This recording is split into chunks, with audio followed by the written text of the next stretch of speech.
to ask you about that. How do Yeah. you think technology, because we're talking about the Mm. beginnings of the industrial era. Let's just fast forward to this current moment that we're in, where now with the advancement of AI, Mm. as we've seen with the Drake and Kendrick Lamar battle, and I've seen with a few Mm. other things, and we can go all the way back to maybe it was maybe 10 years ago at Coachella, where they had some hologram performances of artists who are no longer here. How has AI changed this? Because you can just,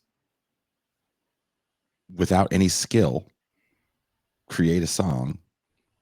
Um, it may not be new in the sense of you're doing anything new with the music, because you're only using what you know, and you might not know anything about music.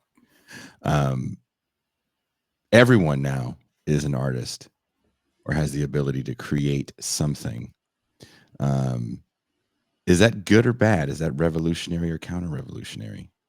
Or do you Yeah, know? that's a great question. Look, I think AI. What happens with AI remains to be seen, but I I'm agree. far less pessimistic than most people for a couple reasons. Um, One is if you look at the whole history of music technology, every instance of development, of innovation, and of change has been met by sort of dread and terror and kind of nostalgic claims that this is the end of music as we know it. Um, the piano, for instance, which organizes music into 88 keys, Mhm. was argued to be a kind of rationalization, but of course, a rationalization of a wilder music that meant you could organize music in a way, right? So you could have multiple musicians playing to a score. The turntable was then, on the radio for that matter, were viewed as sort of, okay, this is the end of music making. Now we have a total pacification of the audience that are just going to consume music outside of its context, anywhere and everywhere. And again, you have a whole sort of series of critics writing in the 20s and 30s. Theodore Adorno is the most famous, um, sort of decrying the end of thoughtful, contemplative musical consumption as he saw it. Um, I mean, obviously every kind of development in recording technology changes music, right? The length of songs, depending on what kind of recording technologies we're using. LPs allow the album to flourish, for Mhm. instance. So I guess what I'm trying to get at in a kind of rambly way is just to say that there's been all of these processes of automation, all of these processes, which are driven by capitalism, as AI is, right? And the need to Mhm. produce more profits, that have been hijacked every step of the way, right? So just take one example, the turntable, right? That was about producing music into a commodity that people buy rather than make themselves. So you could say it's a kind of alienation in kind of classical Marxist terms. But then look what people have done with the turntable, right? They turn it into an instrument. I mean, it's hard to imagine what music would have been like without records, cassettes, CDs, and all the ways each of those things have been created into instruments. Uh, 808s and 303s, bass and drum synthesizers become the most important instruments in a way for the last 30 or 40 years of popular music, right? And initially, those were created precisely so you wouldn't need studio musicians. And people decried the automation and thought this is going to put musicians out of work. So what I'm excited about with AI is what are people going to do with it, right? Mhm. And what are artists? How are artists going to hijack it, and in what ways? And how are they going to sort of flip it back onto capital in a way? And the other thing that I think is worth saying is that um, capitalism and capital as a structure and a process of producing value can't think. It has no ideas, right? So with AI as another sort of moment in its dream of automating everything and not needing labor, not needing people to produce music, and all the frictions and complications that come with having workers and artists, and you have to manage them and they don't do exactly what you want. Um, and AI is supposed to be another step in this dream of automating that, and you won't need them anymore, and they won't cut into profits, and they won't do something, they won't get into some scandal, or they won't make the record you don't want them to make. But actually, the problem that capital has is it can't come up with any ideas. All it can do is capture ideas that people make. Mm. And so I think inevitably, the music is going to be so banal and so much simply repetitions on existing music that I think presumably no one's going to be interested. I hope no one's going to be interested. And I think that actually artists will very quickly start doing really exciting things into it. So that's I can give you a really pessimistic reading, and I'm sure, my look is not as sanguine. Mm-hmm. I have a bit of a pessimistic look. I do want to put a bit of a pin in that, because I want to ask that question a little later in this conversation, Mm-hmm. because I want to go a little deeper into the history of these changes in music, and I do want to start with the drum machine, and we can go further. And I think, because I definitely want to get your take on that, because I do agree with you that there have been several changes in music, and music didn't implode, and we all don't listen to what you even write about in your book, music. I don't even think young people even know what music is if you're born, in a certain year. But that was what we called elevator music. Again, I don't even know if that exists anymore, the way it did in the 70s and 80s. But how does Take This Hammer employ Marxist theory to use song as a way to discuss the crisis of labor under neoliberal capitalism? And was this a hard sell for publishers? Yeah. Okay. I'll start with the publisher's question, because that one's kind of easy.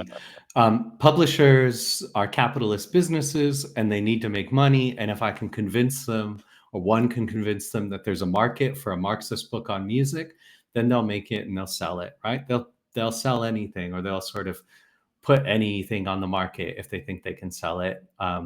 So in that respect, yes and no. Hopefully there's a market for a book like this.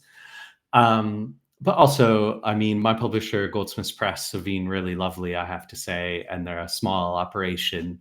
And I have, some attachments that, despite their limitations, there's something about smaller capitalist organizations that are more pleasant to work with, and are probably less likely to try and basically fuck you over. I don't know if I can swear on You can this, but swear. You're fine. yeah. You're in safe space. All right, good.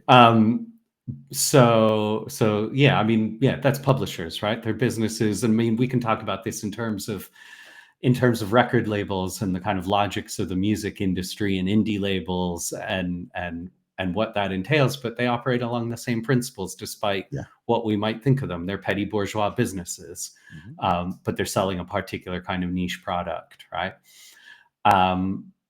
Now, in terms of how a kind of Marxist method lets me think about a crisis of labor, the reason I think I found that attractive and useful is because, we hear all kinds of bad things about neoliberalism, and neoliberalism is one of those words that gets used so much, its meaning gets stretched to its limits.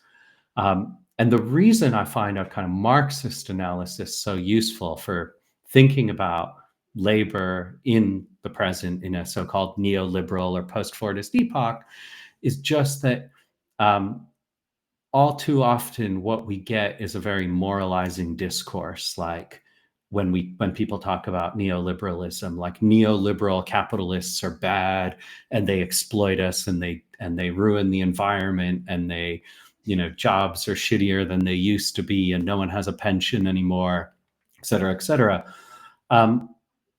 The thing about that is it implies, or it risks implying, that capitalism used to be good. And that was just never the case, right? Yeah. If people had a pension, and if people had health care, or if people had welfare and unemployment insurance and so on, it's because they fought for it, and capital had to give it to them, because we had a more organized working class.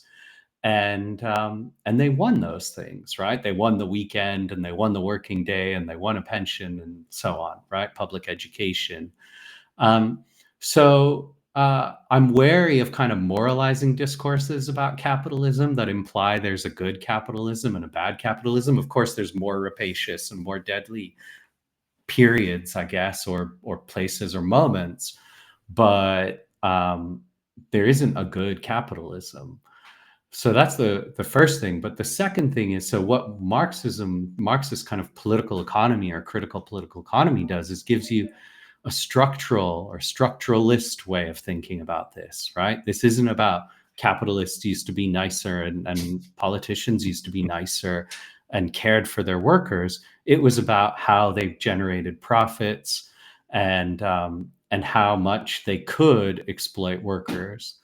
So using that kind of structural analysis, what we can say is that the present era, which starts in the 1970s, but I mean, my book, I look at this from 2007, from the financial crash of 2007, and that's the music I'm interested in, mostly just because otherwise the book would be 1,000 pages long, is to say that this is about capitalism trying desperately to continue to produce profits at the level that it could in the boom after the Second World War. So from 1945 to the mid to late 60s, maybe up to the 1970s, it was booming. Profit rates were 7, 10, 12%. Workers could therefore make quite massive demands because there was a massive demand for workers. So there are structural reasons why the working class was powerful in that period. And since then, it's been sort of one set of crises after another.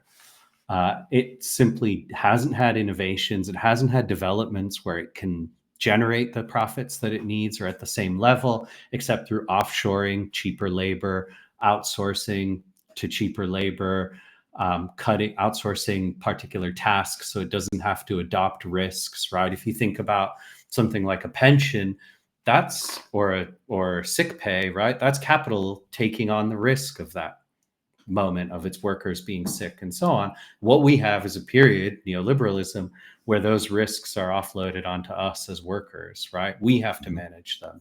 We have to make sure we have a pension. We have to make sure we have health care, save money to put kids in school and so on, right? It's this constant sort of struggle to try and maintain profits by offloading risk, by finding cheaper labor, or through financial bubbles, right? The promise that there will be big profits later. So put your money in now, right? Which is what happens in 2007, 2008 with the housing market crash. And the reason that's important for me is because that creates the conditions, I think, for a change in the way we consume music as well. But I guess, I mean, to come back to your question, I think it's with the Marxist analysis that I can get that kind of structural understanding of what are the material conditions for these changes rather than saying, oh gosh, things used to be better. They weren't better. I mean, yeah, profit rates were higher in the 50s and 60s. You had strong unions, but that was premised on colonialism. It was premised on, right, looting and pillaging the whole of the global South. It was premised on deeply racialized and gendered working relationships, right? So it wasn't ideal. I mean, in many ways, it was better, but it was premised on incredibly exploitative things. So I mean, the nostalgia for that period, I think, is really dangerous, and that's it's an inverted "Make America Great Again," right? Yeah, exactly. And that kind of dream of the white picket fence and a big Cadillac that every worker had, and a TV and so on, and the company picnic, right, is exactly the dream that the far right are peddling today, right?